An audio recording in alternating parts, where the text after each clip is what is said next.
అందరికీ నమస్కారం. నిన్న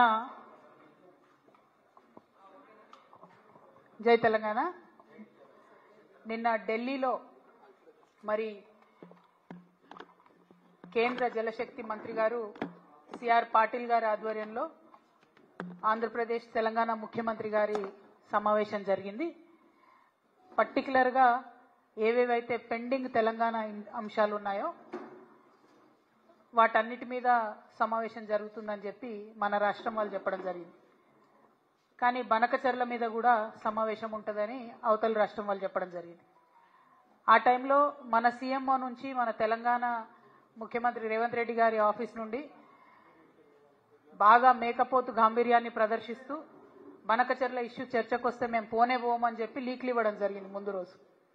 కానీ తీరా తెల్లారి చూస్తే ఏమైందో ఏమో మరి చాలా సంబరంగా ఉత్తమ్ కుమార్ రెడ్డి గారు రేవంత్ రెడ్డి గారు ఇద్దరు కూడా పోయి మరి చంద్రబాబు నాయుడు గారిని ఎదుర్కొని సన్మానం చేసి ఆ ఫోటోలు వీడియోలు చూస్తుంటే అయితే పండగ వాతావరణం కనబడ్డది. మరి అన్నీ చేసి కూర్చున్నారు. సరే మీటింగ్ పోయినరు. మీటింగ్ పోయినాక నేను మీ అందరికీ తెలుసు ఎప్పుడు కూడా సమాచారం లేకుండా మాట్లాడను, నిర్దిష్టమైనటువంటి ఆధారాలు లేకుండా మాట్లాడను. వీళ్ళు మీటింగ్కి పోయినరు, జలశక్తి మీటింగ్కి. మొట్టమొదటి అంశమే ఎజెండాలో బనకచెర్ల జరిగింది. అక్కడ మొట్టమొదటి అంశం బనకచెర్ల ఉంటే కూడా కనీసం పౌరుషం లేకుండా సిగ్గు లేకుండా ముఖ్యమంత్రి గారు మన ఇరిగేషన్ శాఖ మంత్రి గారు మీటింగ్ మొత్తం కూడా కూర్చొని అప్పనంగా గోదావరి జలాలని గిఫ్ట్ లెక్క చంద్రబాబు నాయుడు గారి చేతిలో పెట్టి రిటర్న్ రావడం జరిగింది. ఎంత దారుణం అంటే ఇది. ఈ బనకచెర్ల ప్రాజెక్టు కనుక జరిగితే గోదావరి జలాలలో తెలంగాణ యొక్క హక్కులు శాశ్వతంగా హరించిపోతాయి. ఈ విషయం తెలుసు, ముఖ్యమంత్రి గారికి తెలుసు, ఉత్తమ్ కుమార్ రెడ్డి గారికి తెలుసు. అయినా అటెండ్ అయినరు, అయినా పోయినరు. పోయి ఉల్టా సన్మానాలు చేయించుకొని దండలు వేయించుకొని నీళ్లు అప్పనంగా అప్పచెప్పి వెనక్కి రావడం జరిగింది. నిజంగా ఎంత బాధ అనిపించిందంటే ఆడ చంద్రబాబు నాయుడు గారు సన్మానం చేస్తుంటే ముఖ్యమంత్రి గారి ముఖం ఆనందంతో వెలిగిపోతున్నది. కానీ నాకైతే బలీక బక్రాన్ చూసినట్టు అనిపించింది.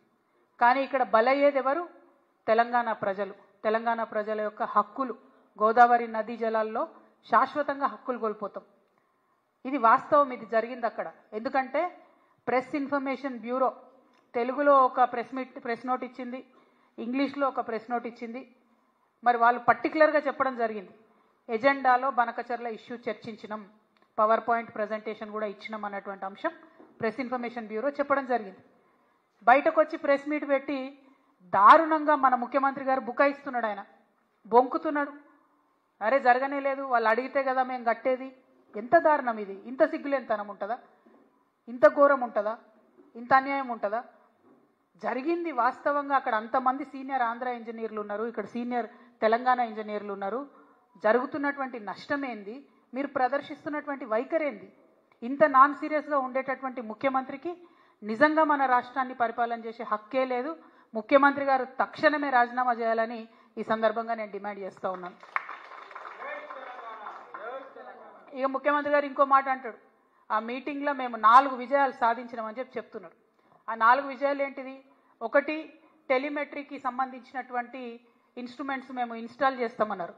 అందులో కొత్తదనం ఏం లేదు. ఫేజ్ 1 ఎప్పుడో స్టార్ట్ అయింది, ఇది ఫేజ్ 2. అది జరగాల్సిందే, కంటిన్యూషనే. అందులో విషయమే లేదు. ఆయన దాన్ని విజయంగా చెప్తా ఉన్నాడు. అదేవిధంగా ఇంకొక మాట, ఇక్కడ కృష్ణా రివర్ మేనేజ్మెంట్ బోర్డు విజయవాడలో పెట్టాలని కొత్తగా నిర్ణయం అయిందని చెప్తుండ్రు. అందులో కూడా కొత్త నిర్ణయం ఏం లేదు, అది విభజన చట్టంలో ఉన్నటువంటి హామీయే. గోదావరి మేనేజ్మెంట్ బోర్డు హైదరాబాద్లో ఉంటే కృష్ణా రివర్ మేనేజ్మెంట్ బోర్డు ఆంధ్రాలో ఉంటుంది. అందులో పెద్ద విషయం ఏం లేదు, కొత్తది లేదు, ఈయన సాధించింది కూడా ఏం లేదు. ఇక శ్రీశైలం రిపేర్లు, మన భూభాగంలో ఉన్నటువంటి నాగార్జున సాగర్ని మనం రిపేర్ చేయాలి, వాళ్ళ భూభాగంలో ఉన్నటువంటి శ్రీశైలంను వాళ్ళు రిపేర్ చేయాలి. అది కూడా విభజన చట్టంలో ఉన్నటువంటిదే. ఇప్పుడు ఈయన కొత్తగా సాధించింది లేదు, తెచ్చింది లేదు. దాన్ని కూడా మా విజయమని చెప్తా ఉన్నారు. ఇక 4వది ఆఫీసర్స్ కమిటీ. ఇది కూడా కొత్త విషయం కాదు. ఇదివరకు కూడా ఇదే నదుల అనుసంధానం విషయం జరిగినప్పుడు ఇప్పుడు కూడా ఆఫీసర్స్ కమిటీ వేసిరు, ఇప్పుడు కూడా ఆఫీసర్స్ కమిటీ వేసిరు. ఇప్పుడు ఆఫీసర్స్ కమిటీలో తెలంగాణ అంశాలన్నిటితో పాటు తెలంగాణకు తీవ్రంగా నష్టం చేసేటటువంటి బనకచెర్లను కూడా యాడ్ చేసిండ్రు. అది ఈయన అక్కడ దగ్గరుండి కూర్చొని చూసి సంతకం పెట్టి ఇక్కడికి వచ్చిండ్రు. అదొకటే కొత్తదనం, అదొకటే ఆయన సాధించుకొచ్చిన విజయం. తెలంగాణ ప్రజల హక్కులన్నింటినీ చంద్రబాబు నాయుడు గారి కాళ్ళ దగ్గర తాకట్టు పెట్టి రావడం తప్పితే ఈ మొత్తం అంశంలో రేవంత్ రెడ్డి గారు సాధించినటువంటి విజయం అనేదే లేదు. ఇవాళ నేను ఆంధ్ర ప్రాంత ప్రజలకు కూడా అపీల్ చేస్తూ ఉన్నాను. ఈ బనకచెర్ల ప్రాజెక్టు వల్ల ఆంధ్ర ప్రాంత ప్రజలకు లాభం లేదు. ఆల్రెడీ నీళ్ళు వస్తున్నటువంటి ఆయకట్టుకు మళ్ళీ నీళ్ళు ఇచ్చేటటువంటి ఒక ప్రాజెక్టు డిజైన్ చేసిరు తప్పితే ఇందులో కొత్తదనం లేదు. ఆంధ్రప్రదేశ్లో ఇప్పటికీ కూడా నీళ్లు రానటువంటి ప్రాంతాలకు నీళ్లు రావాలని మీ సోదరుగా నేను కోరుకుంటున్నాను. కానీ ఈ ప్రాజెక్టు బనకచెర్ల ప్రాజెక్టు ఒక కుట్రపూరితమైనటువంటి ప్రాజెక్టు, కాంట్రాక్టర్ల కోసం కడుతున్నటువంటి ప్రాజెక్టు, దాంట్లోంచి వచ్చేటటువంటి కమిషన్ల కోసం కడుతున్నటువంటి ప్రాజెక్టు. ఇవాళ నేను సవాల్ చేస్తా ఉన్నాను, ఖచ్చితంగా ఇదే ప్రాజెక్టు మెగా కృష్ణారెడ్డి గారికే ఇవ్వడం జరుగుతుంది. మళ్ళీ మెగా ఇంజనీరింగ్ కంపెనీ నుండి తనకొచ్చేటటువంటి వాటా కోసం మన భవిష్యత్తుని గోదావరి నది జలాల వాటాను మొత్తం కూడా తాకట్టు పెట్టి మన ముఖ్యమంత్రి రేవంత్ రెడ్డి గారు హైదరాబాద్ రావడం జరిగింది. మీరు చూడండి, ఇది జరగకపోతే రేపు ఈ ప్రాజెక్టు మెగా ఇంజనీరింగ్కి ఇవ్వకపోతే మీరు చూడండి. ఎందుకంటే దీని వెనుక జరుగుతున్నటువంటి కుట్ర అవగాహన ఉన్నటువంటి వ్యక్తిగా నేను చెప్తా ఉన్నాను. ఖచ్చితంగా రేపు ఇదే జరగబోతా ఉంది. ముఖ్యమంత్రి గారు అక్కడికి పోయింది మెగా కంపెనీ కోసం. మెగా కంపెనీలో 85,000 కోట్ల ప్రాజెక్టులో ఆయనకు వచ్చేటటువంటి వాటా కోసం పోయిన తప్ప ఇంకో దానికి పోలే.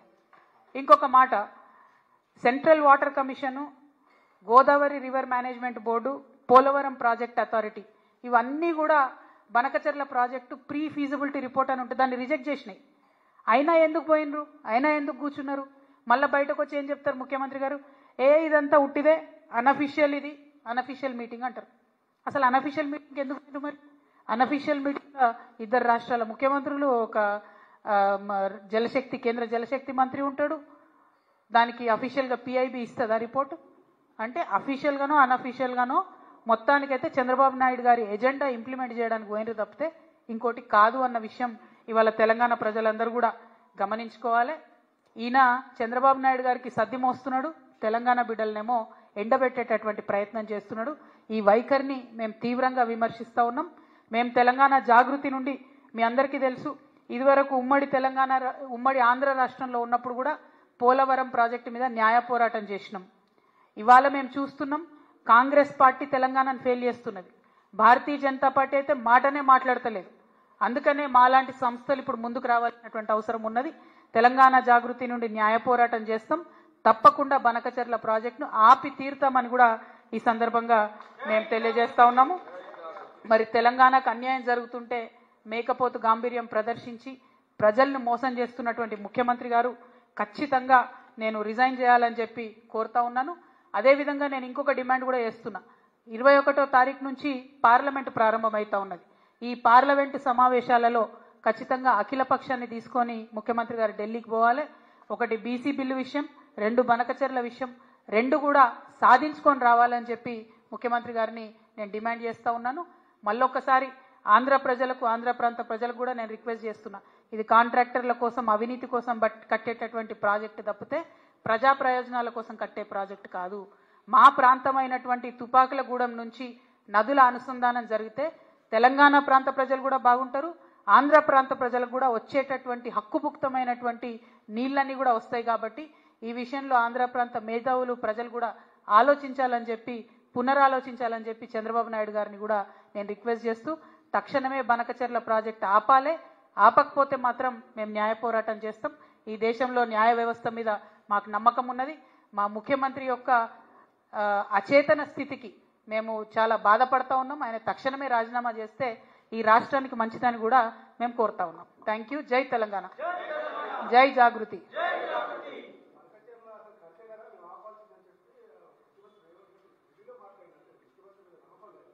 100% లేదు.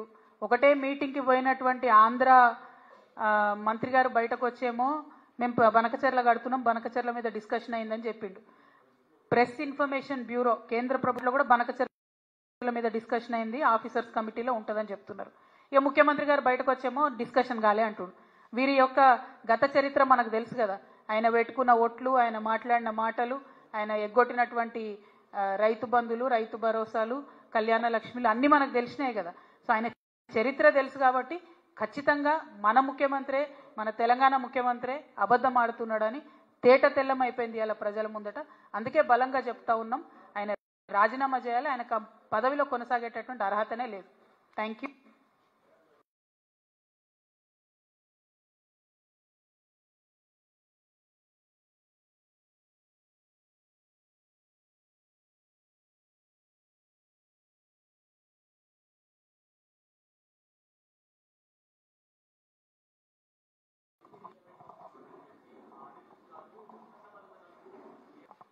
మాట్లాడదాంలే, ఎందుకంటే చాలా క్లారిటీ ఇవ్వాలి దాని మీద.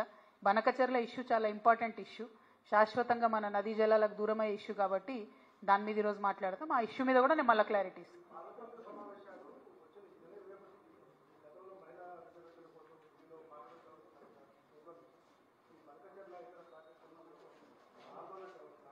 ఇప్పుడు ముఖ్యమంత్రి గారిని మేము డిమాండ్ చేస్తున్నాం, ఆయన అఖిలపక్షం తీసుకొని పోవాలి. ఆయన తీసుకొని పోకపోతే ఢిల్లీకి నేను ఖచ్చితంగా మాకు సహకరించి తోడుగా వచ్చే సంఘాలన్నింటినీ పార్టీలన్నింటినీ కూడా తీసుకొని కూడా వెళ్తాం. అందులో మోమాటం ఏం లేదు. ఎందుకంటే తెలంగాణ ప్రజల హక్కుల కోసం రాష్ట్ర ముఖ్యమంత్రిగా ఆయన తన బాధ్యతను మర్చిపోవచ్చు, కానీ మేము మర్చిపోలేదు. తెలంగాణ జాగృతిగా న్యాయ పోరాటం చేస్తాం. అవసరమైతే ఢిల్లీ బేస్డ్గా కూడా ఆందోళనకు కూడా రూపకల్పన చేస్తాం.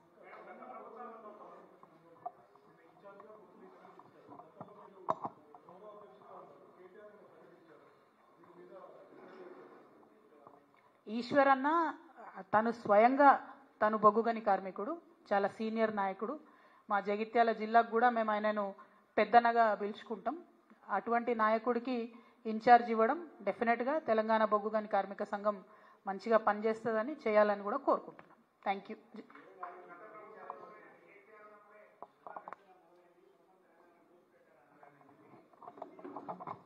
సీఎం గారి మాటలు ఏడ నమ్ముతామే మనం? ఆయన మీటింగ్లో ఉండి కూర్చొని మీటింగ్ కాలేదని చెప్తున్నాడు, బనకచెర్ల ఇష్యూ డిస్కషన్కే రాలేదని చెప్తున్నాడు. తను చెప్పే మాటలకు శాంక్టిటీ ఏముంది చెప్పండి? ఎంత దారుణంగా మాట్లాడుతున్నారు, ఎంత దారుణంగా అబద్ధాలు ఆడుతున్నారు. కేసీఆర్ గారి హయాంలో ఈ డిస్కషన్ రాలేదు, వచ్చిందే ఇప్పుడు. వచ్చిన తర్వాత రాచమార్గం వేసిందే ఈయన, రెడ్ కార్పెట్ వేసిందే ఈయన. ఆయన ఇప్పుడు ఒక మాట చెప్తారు కదా ముఖ్యమంత్రి గారు, నా స్కూల్ బీజేపీలో అయింది, నా కాలేజ్ టీడీపీలో అయింది, నా ఉద్యోగం కాంగ్రెస్లో అని. ఇంకా కూడా ఆయన కాలేజ్ స్టూడెంటే అనుకుంటున్నాడు. అందుకనే టీడీపీకి చంద్రబాబు నాయుడుకే కట్టుబడి ఉన్నాడు ఇప్పటికి కూడా. ఆయన కోసం మొత్తం అన్ని కూడా మన గోదావరి నదీ జలాలు గిఫ్ట్గా ఇస్తున్నటువంటి పరిస్థితి కనబడుతున్నది. ఇక ఆయన ఎమ్మెల్సీ గురించి నేను మాట్లాడదలుచుకోలేదు, ఆయన జనాభా లెక్కలకెళ్ళి తీసేసిన నేనైతే.